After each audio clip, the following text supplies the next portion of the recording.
So I've been using the 8BitDo Ultimate 2C controller for the last 6 to 7 weeks. And in this video, I'll share my actual extended experience, the good, the bad, and whether it's still worth buying in 2026. Ladies and gentlemen, boys and girls, welcome back to Tech in a Nutshell. Or just welcome if you're here for the first time. If you're not familiar with 8BitDo as a brand, they usually make gaming peripherals, mainly controllers. Also, they have a high reputation in making arcade sticks, keyboards, mouse with their signature retro theme style. I've used many controllers for my gaming needs, such as the Xbox controller, DualShock 4, DualSense, some GameShare controller, and obviously many of the 8BitDo ones. Here comes the 8BitDo Ultimate 2C wireless controller. Bought it from Amazon for 2,800 rupees when it was on discount. Just for the context, I've also used the wired version of the same controller, and connectivity is the only difference between them. I mainly use it on PC, give it a try on Android. I've used it mostly for story games, tried it with racing games and fighting games. And this is not like a first impression or unboxing, it's a proper usage review. In the box, you get your controller, a 2.4 GHz adapter, a Type-C cable, and a manual. Starting with the build quality, the controller feels solid in hand. The material doesn't feel like you're holding a cheap piece of plastic at all. And after 1.5 months of regular use, there's no creaking or loose parts. The grip is really comfortable even during long gaming sessions, and it got this sweet texture on the back which really gives you a premium in-hand feel the moment you get your hand on this.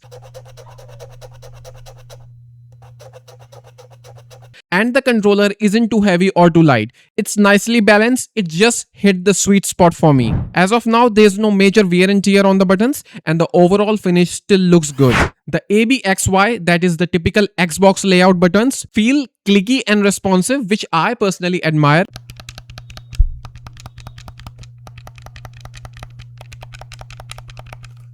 About the lighting and vibration, there's no RGB light at all. There's a kind of ring light around the power button and that's it. Vibration is not so strong or not too light. It's smooth, subtle, and to summarize it, it gets the work done. I've tried many first-party controller. Also, I own 8BitDo Pro 2 for like 3 years now, but the quality of D-pad of this controller really blows my mind. So the D-pad is really good and it matters a lot, especially if you play retro games or fighting games. The LB and RB button are just amazingly good, responsive and clicky. Also, there is L4 and R4 button near LB and RB. These buttons, you can assign them for any of your choice of buttons without using any app. There is detailed description of that on the manual and it's real easy. Also, there is support for turbo with these buttons too. Coming to the analog sticks, after so much usage, I've got no stick drift, which is a big plus. Thanks all to the Hall effect technology, which uses magnet instead of the physical contact to register your move and are quite prone to stick drift if you compare it to traditional potentiometer joystick. So the accuracy is good and the dead zone are minimal. The triggers, also made of Hall effect technology, are smooth and responsive, making them suitable for racing games like Forza Horizon or NFS. Also, keep in mind that the triggers are not adaptive but analog, which means they are smooth and can detect how far you press them, but not as the adaptive triggers like we see on the PlayStation DualSense controller, which provide dynamic physical resistance, but you might not be hoping to get them at this price range. Now, coming on to the connectivity, it provides tri-mode connection, which means you can connect it with Bluetooth 2.4 GHz adapter and obviously with a Type-C cable. For Bluetooth, the connection has been pretty stable from my side. I didn't face any random disconnection or noticeable input lag. Same goes for a 2.4 GHz adapter. Mostly on my PC, I use it with that dongle. On PC, it works just like an Xbox controller. Steam, Epic Games, and EA app recognize it without any issues. Plug and play experience has been mostly smooth, so I've not faced any problem when it comes to connection.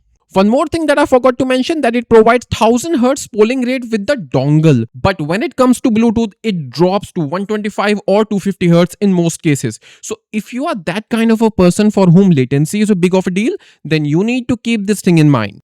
Now moving on to battery. Battery life is one of the most polarizing point in this one. It has got 480 mAh rechargeable non-removable battery. That is actually a letdown for me because the 8BitDo Pro 2 had that rechargeable removable battery, which means you were getting the best of both worlds.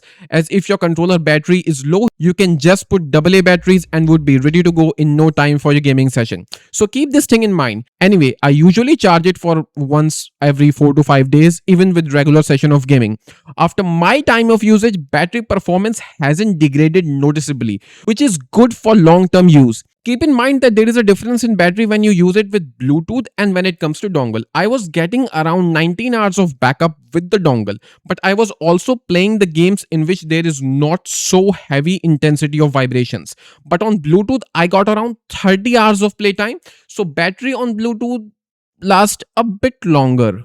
Coming on to software and customization, 8BitDo provide its own software where you can remap buttons, create profiles and tweak with setting. But on my part, it was not working at all. It was just showing the option for firmware update and that's it. No support for remapping on all the other kind of stuff. Though I'm not of a person who likes to install app for a controller, but keep this thing in mind. Now, in the context of real gaming experience, I've used this controller for story games like Red Dead Redemption 2 and action titles like Insomniac Spider-Man, Ghost of Tsushima, Control.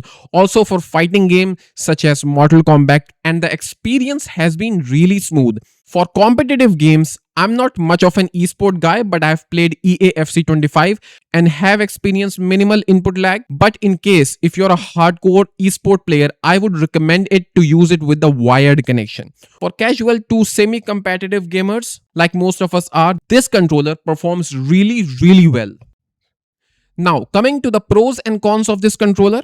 For the pros, we got number 1, you get a comfortable grip which gives you really great in-hand feel. Number 2, you have a reliable Bluetooth and dongle connectivity.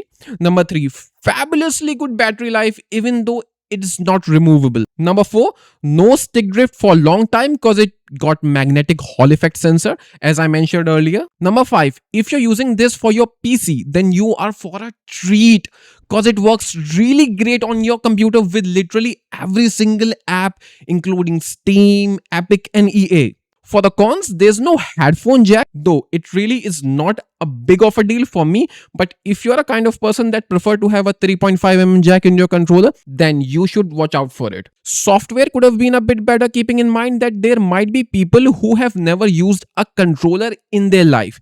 Therefore, it's not much user friendly when it comes to a first time user, and it was not working at all in my case. Well, I'm actually nitpicking at this moment, but if you want a more premium controller and you got more money to spend, then there's also an option for you to go with Ultimate 2, the non-C version that comes with TMR sticks, which are basically a bit better version of Hall effects and got bit more functionality. Also, that controller comes with a charging dock. Now for the final verdict. So after using the 8BitDo Ultimate 2C for many weeks, I can definitely say it's a solid controller for all your gaming needs and targeted at PC gamers. If you want a reliable wireless controller with tri-mode connection, good battery life and performance, this might be really good option for you. But if you need advanced feature like trigger lock or a headphone jack, you might want to look elsewhere, such as Ultimate 2 or GameSire G7. That's it for now, folks. I hope you liked the video, and if you did, you can consider subscribing to the channel and give it a thumbs up. Till then, I hope you have a good time, and I'll see you in another video probably related to some PC stuff or gaming, I guess. Bye bye for now.